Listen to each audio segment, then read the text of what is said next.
میں ہوں عرفان جاذب اور آپ دیکھ رہے ہیں میرا چینل عرفان جاذب آفیشیل۔ ایک نئے عنوان پر گفتگو کرنے کے لیے آپ کی خدمت میں حاضر ہوا چاہتا ہوں۔ بڑا ہی سبق آموز واقعہ دل چاہا کہ زندگی کے اسباق میں سے جو سبق میں نے سیکھا، ظاہر ہے انسان تا وقت مرگ بہت ساری باتیں سیکھتا ہے، شعور سیکھتا ہے، ادراک سیکھتا ہے، اپنی ذات کی غلاظتوں کو صاف کرنے کے لیے بہت سے فلسفے اس کی آنکھوں سے گزرتے ہیں، بہت سے فلسفوں کا وہ بغور مشاہدہ کرتا ہے۔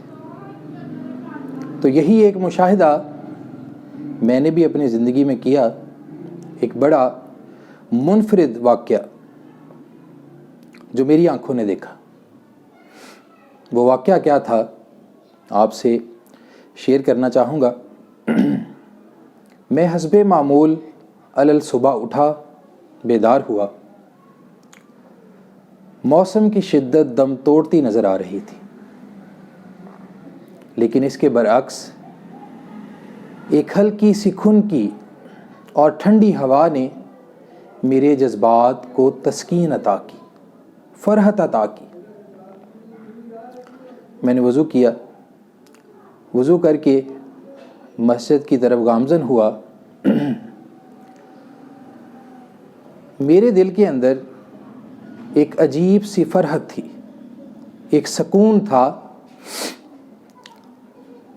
جیسے ہی میں نے مسجد میں قدم رکھا، اللہ رب العزت کی رحمتوں نے مجھے آ گھیرا۔ اگلے ہی لمحے جو منظر میری آنکھوں نے دیکھا وہ بڑا ہی عجیب تھا، اور میں کافی حد تک متعجب ہوا، حیرانگی سے میں نے اس مشاہدے کو دیکھا۔ دیکھتا کیا ہوں کہ ایک کتے کا ننھا سا بچہ مسجد کے احاطے کے اندر موجود ہے، لیکن جیسا کہ آپ سب کو معلوم ہے کہ اللہ رب العزت نے جانوروں کو قوت گویائی عطا نہیں کی، اور وہ شعور ادراک سے خالی ہیں۔ لیکن میں نے جب مشاہدہ کیا تو میں نے یہ دیکھا کہ وہ اس قدر ادب و آداب کے ساتھ، نظم و ضبط کے ساتھ مسجد کے احاطے میں، حدود میں اس انداز میں کھڑا تھا کہ گویا لگ رہا تھا کہ اس کو مسجد کے آداب بخوبی پتہ ہیں۔ میرے دل کے اندر مخلوق خدا کے لیے ایک خدا ترسی کا عنصر امڑ آیا۔ میرے چہرے پر تبسم تھا، مسکراہٹ تھی، اور میں دل ہی دل میں خوش بھی تھا کہ ہم انسان ہوتے ہوئے بھی غلاظتوں کو، کدورتوں کو، بغض، کینہ اور دیگر اس حوالے سے قباحتوں کو ہم اپنے دل میں باقی رکھتے ہیں۔ ہمارے ہاں یہ تصور کیا جاتا ہے کہ کتے کا جسم جو ہے وہ ناپاک ہوتا ہے۔ یہاں پر میرا ایک سوال ہے، وہ تو جسمانی طور پر ناپاکی ہوتی ہوگی، لیکن ہمارے ذہن میں، ہمارے تخیلات میں کس قدر گندگی ہے، کس قدر غلاظت ہے۔ اچھا، تو واپس آتے ہیں واقعے کی طرف۔ تو جب میرا دل امڑ آیا اور میں آگے بڑھ گیا نماز کی ادائیگی کے لیے، میرے دل کے اندر ایک کسک پیدا ہوئی، اور میں انتہا سے زیادہ متاثر ہوا اس مشاہدے سے۔ لیکن اگلے ہی لمحے مسجد کا سکون جو تھا وہ برباد ہوتا نظر آیا۔ گویا ایسا محسوس ہوا کہ جیسے کوئی لاٹھی، کوئی چھڑی سے اس کتے کے بچے پر وار کیا گیا ہو۔ میں مڑا اس سارے معاملے کو دیکھنے کے لیے تو میں نے دیکھا ایک بزرگ جو کافی باشعور نظر آ رہے تھے۔ یقینی بات ہے عمر گزرنے کے ساتھ انسان کا علم پختہ ہو جاتا ہے۔ بہت ساری بچگانہ حرکات جو ہم بلوغت میں، جوانی میں کرتے ہیں، بڑھاپا ان غلطیوں کو دہراتا نہیں ہے۔ لیکن میں بڑا ہی حیران ہوا کہ جب میں نے دیکھا کہ اس بزرگ نے اس کتے کے بچے کو مارا۔ ہوا کیا کہ مسجد کا پرسکون ماحول جو تھا ایک ہنگامہ آرائی میں بدل گیا، اور گویا اس کتے کے بچے کی جو آہو پکار تھی، آہو بکا تھی، وہ اس بات کا ثبوت تھی کہ وہ چھڑی نرمی سے نہیں ماری گئی، بلکہ اس کو ناپاکی خیال کرتے ہوئے کہ تیرا مسجد میں کیا کام، نکل یہاں سے، یہ بتانا مقصود تھا کہ ہم انسان ہیں، ہم ستمگر ہیں، ہمارے دل و دماغ میں تمہارے لیے کوئی جگہ نہیں ہے۔ وہ بے شعور ہو کر بھی، وہ ادراک کا حامل نہ ہو کر بھی نظم و ضبط اور ادب و آداب کی تصویر بنا رہا۔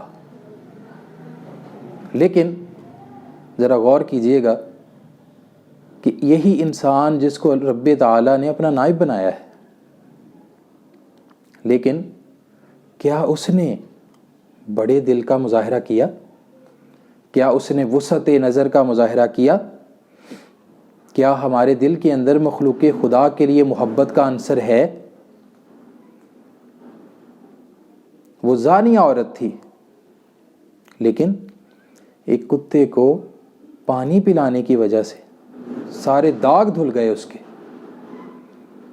رب تعالیٰ ایسے ہی بہانوں کی تلاش میں ہے کہ میں اپنے بندے کو معاف کر سکوں، لیکن ہم انسانیت بھول چکے ہیں۔ لفظ انسانیت جو ہے شاید یہ مکاری سے منسوب ہے، یہ ستمگری سے منسوب ہے، اور اس کو منسوب کرنے والے ہم انسان ہیں۔ آنکھیں بھر آئیں کہ جب اس کتے کے بچے کو بلکتے دیکھا، اور دل ہی دل میں خیال آیا کہ انسان تو کس قدر ستمگر ہے، تیرے فکر و نظر کے اندر، تیرے دل و دماغ کے اندر وسعت ہی نہیں ہے۔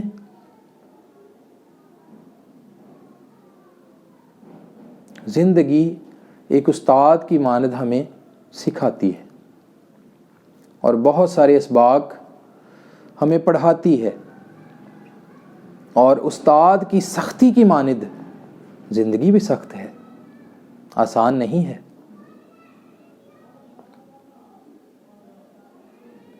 لیکن اس واقعے نے مجھے بڑا جھنجھوڑا کہ کہیں نہ کہیں ہم ہی قصوروار ہیں، ہم ہی ستمگر ہیں۔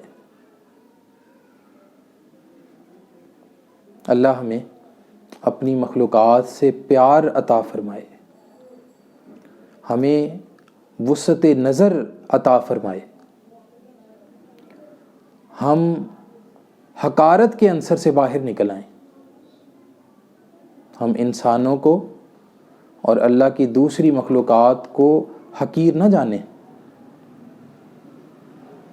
اللہ میرے لیے اور آپ کے لیے آسانیاں فرمائے، اور ہمیں زندگی جیسے استاد سے ہر لمحہ سیکھنے کی توفیق عطا فرمائے۔ اختتام پر حضرت اقبال کا ایک شعر جو میرے دل کے بڑے قریب ہے. دل سوز سے خالی نگاہ پاک نہیں ہے.